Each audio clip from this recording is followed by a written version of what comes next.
महासेवा news की खबर का असर हुआ है। डिप्टी रजिस्ट्रार साहब ने उनको डायरेक्शन भी दिया कि उनको जो माहिती चाहिए, जो वीडियो रिकॉर्डिंग चाहिए, वो उनको दे दो। उसके बावजूद नहीं दिया। क्यों नहीं दे रहे थे रिकॉर्ड? अगर समझो वो सच थे तो उनको रिकॉर्ड देने में क्या प्रॉब्लम था? लेकिन आप लोगों का जो नॉलेज है, श्री कृष्ण की तरह जो आपने हमें ज्ञान दिया, उसका हमें बहुत फायदा मिला है।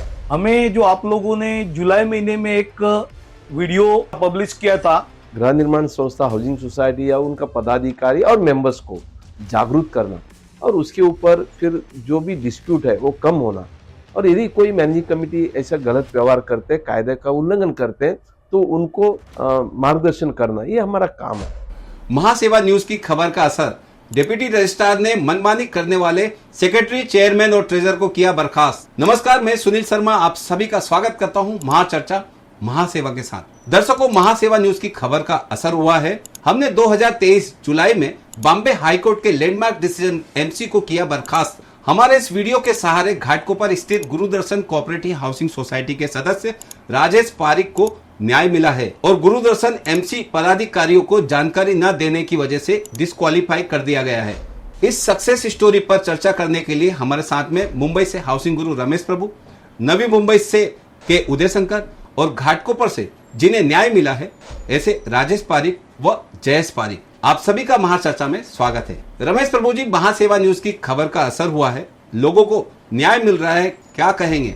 मैं गुरुदर्शन कोऑपरेटिव सोसाइटी का जो मेंबर्स है, जिन्होंने इसके ऊपर जो कार्रवाई की है, कि खास करके 154B(8) एक कलम है जिस अंतर्गत कि यदि कोई भी हाउसिंग सोसाइटी जो इंफॉर्मेशन मांगते हैं वो नहीं देते तो उनके ऊपर कार्रवाई हो सकता है। गुरुदर्शन सोसाइटी ने जो कार्रवाई की है, मैं उनको बधाई देता हूँ, ये पहली बात।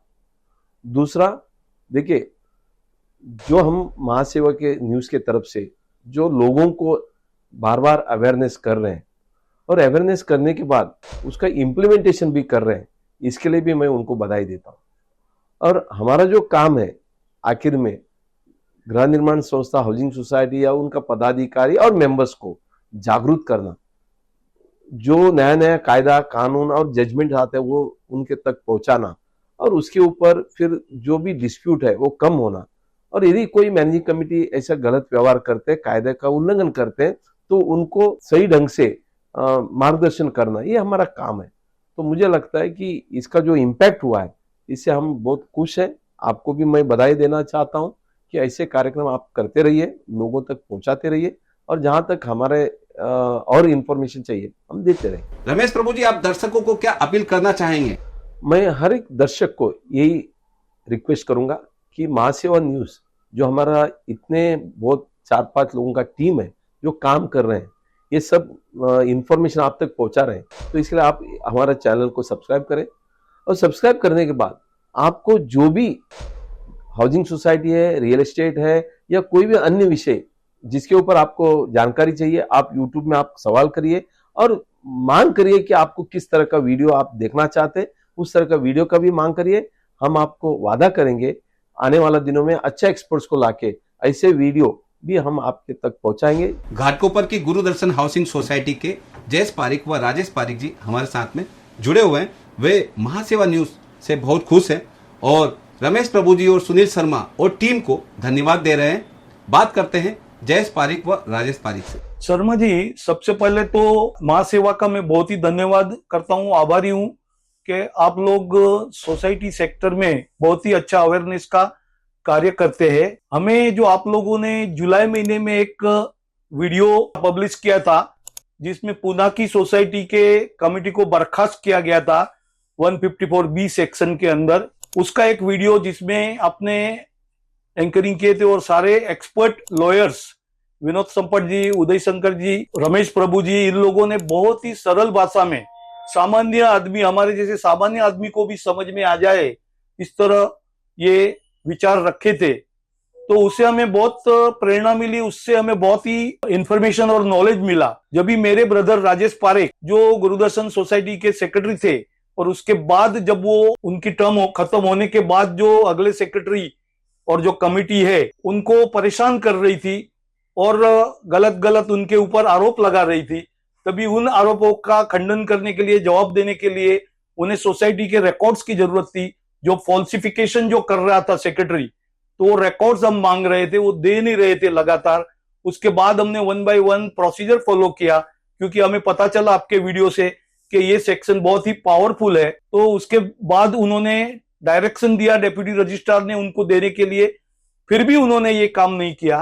तो इसकी वजह से बाद में अपील किया, हमने एप्लीकेशन किया, कंप्लेन किया। तो हमें बहुत खुशी की बात है कि हम ये काम में जो कल्प्रिट है, जो सेक्रेटरी और उसके साथ उनको साथ देने वाले चेयरमैन, ट्रेजरर, सबको डेप्यूटी रजिस्ट्रार ने 5 साल के लिए डिस्क्वालीफाई किया। तो ये हमारी जो विजय हुआ है उसमें राजेश भाई का परिश्रम और मेहनत तो है, हिम्मत तो है ही, लेकिन आप लोगों का जो नॉलेज है, श्री कृष्ण की तरह जो आपने हमें ज्ञान दिया, उसका हमें बहुत फायदा मिला है। राजेश पारिक जी, आपको किस तरह से इस वीडियो से प्रेरणा मिली और कोऑपरेटिव लॉ का पावर क्या है?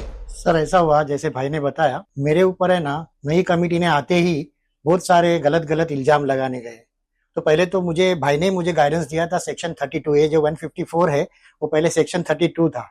और फिर भी है ना, हमें आपको बोलो, हम 154 में भी डाला ना, तो हमें उसका पावर नहीं मालूम था। आपका वीडियो देखने के बाद में हमें इसका मालूम पड़ा। हमें खाली इतना मालूम था कि उससे ना कमेटी ने उनको माहिती देनी चाहिए बस, पर लेकिन नहीं देती है तो क्या, वो नहीं समझ में था।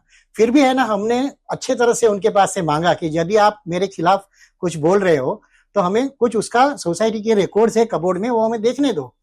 तो नहीं देखने दिया। फिर जब भी जुलाई महीने में जैसे भाई ने बात की, वैसे हमने आपका वीडियो देखा ना, तो हमें एग्जैक्ट प्रेरणा मिली कि अगर समझो करना है तो अच्छा। मैंने उनको जो पहला ये वीडियो देख के जो एप्लीकेशन दिया ना सर, उसमें भी मैंने उनको जानकारी के लिए वो जजमेंट का भी पूरा कॉपी भेजा था। उसके बावजूद है ना, वो इतनी मनमानी, इतनी मतलब है ना नॉन ट्रांसपेरेंसी उन्होंने बताई कि मुझे बहुत परेशानी हुई। ये तो अच्छा था कि मेरे साथ में मेरा भाई था।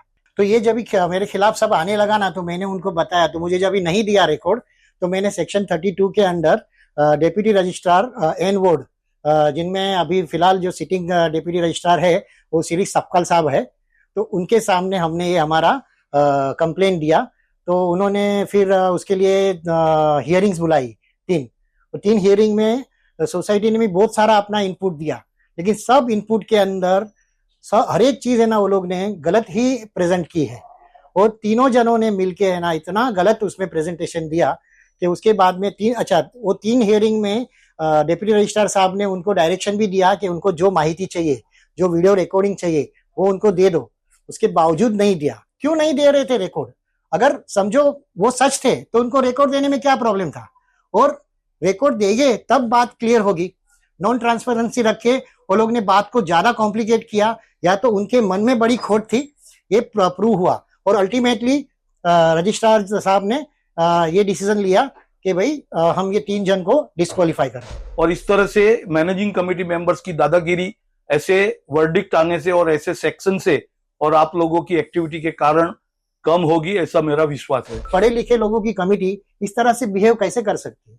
सर ऐसे मैंने झेले है अन्याय, और मैं सचमुच है ना महासेवा का आभारी हूं कि हमें एक ऐसा लड़ने का एक ये दिया कि एक अकेला आदमी भी अगर सच है खुद, तो वो उसके साथ में अगर कोई है ना है, वो अपने एक सच के बलबूते पर है ना लड़ सकता है और जीत सकता है। ये आपकी प्रेरणा से हमें मालूम पड़ा, इसलिए तहे दिल से मैं धन्यवाद करता हूँ। के उदय शंकर जी, आप कोऑपरेटिव हाउसिंग सोसाइटी में एजुकेशन ट्रेनिंग देने का काम करते हैं, इस विषय पर क्या होना चाहिए था? राजेश पारिक के सोसाइटी के केस के संदर्भ में कहना चाहता हूं कि सोसाइटी चलाने के लिए 3 वर्क का बहुत ही जरूरत है। और 3 वर्क है। सबसे पहला वर्क जो है विद्या होना, कोऑपरेटिव नॉलेज होना बहुत ही जरूरी है।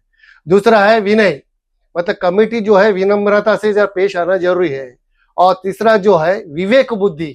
जब तक विवेक बुद्धि का क्या बोलते हैं, समय पे कौन सा समय कैसा काम करना है, अगर ये मैनेजिंग कमेटी को नहीं होगा तो भले आदमी ही कितना ही पढ़ा लिखा होगा तो उन्हें यश नहीं मिलेगा।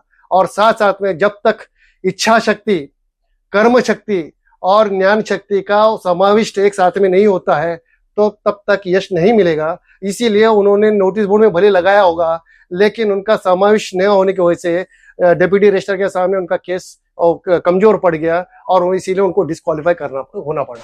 रमेश प्रभु जी के ज्ञान बांटने की इस सिलसिले पर क्या कहेंगे? तो इसीलिए मैं रमेश प्रभु जी को एक्चुअली एक धन्यवाद देना चाहता हूँ और साथ साथ में एक आभार भी व्यक्त करना चाहता हूँ कि मेरे जैसे बंदा जो उरण में रहता है वहां पे यहाँ पे बुलाकर अलग अलग प्रकार के टॉपिक पे सेमिनार आयोजन करते हैं, लेक्चर्स आयोजन करते हैं, जिससे कि हाउसिंग सोसाइटी एक ऐसा क्षेत्र है जो किसी स्कूल या कॉलेज में नहीं पढ़ाया जाता है और लोगों को जानकारी ना होने की वजह से उसमें से रिजल्ट कैसा निकालना है संस्था के हित के लिए, पर्सनल इसमें प्रॉफिट कुछ नहीं, लेकिन सोसाइटी के हित में कामकाज कैसा होना है ये मालूमात होता है। तो इसीलिए रमेश प्रभु जी की मैं एक आभार व्यक्त करता हूँ और एक माध्यम के जरिए लोगों को समझाना, वो भी बिना शुल्क लिए हुए लोगों को समझाना, ये बड़ी बात है। सहकार का कोऑपरेटिव हाउसिंग सोसाइटी एक बड़ा क्षेत्र है जहां पर अवेयरनेस एंड एजुकेशन बहुत जरूरी है। महाराष्ट्र शासन इस पर काम कर रही है, साथ ही महासेवा न्यूज की मदद और प्रेरणा से लोगों को न्याय मिल रहा है